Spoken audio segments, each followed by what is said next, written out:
आज की ताज़ा खबरें 2023 दिसंबर 25 आम इंतखाबात 2024 के लिए कागजात नामजदगी पर एतराज़ात सुनने के लिए ट्रिब्यूनल तश्कील दे दिए गए। इलेक्शन कमीशन ने नोटिफिकेशन जारी कर दिया।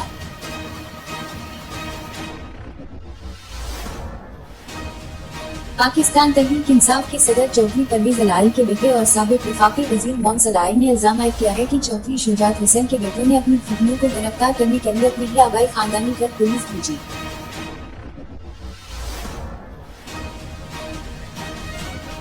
कराची सदर मोहम्मद तारफिल्मी ने कहा है कि मुल्क में अमन और हम आहंगी के फरोग के लिए मसीही बरादरी की खिदमत का इतराफ करते हैं।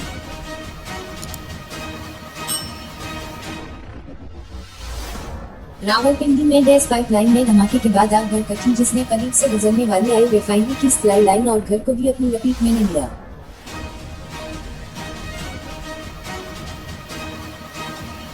मुल्क भर में बानी पाकिस्तान कायद आजम मोहम्मद अली जिन्ना का 147वां यौम पैदाइश आज इंतहाई अकीदत व एहतराम से मनाया जा रहा है।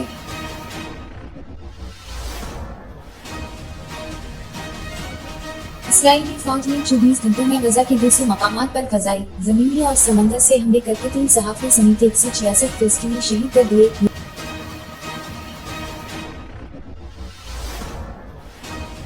कौमी टेस्ट टीम के कौन शान मसूद का कहना है कि सरफराज के लिए डरा करने सख्त लफ्ज से उन्हें थोड़ा आराम दिया है।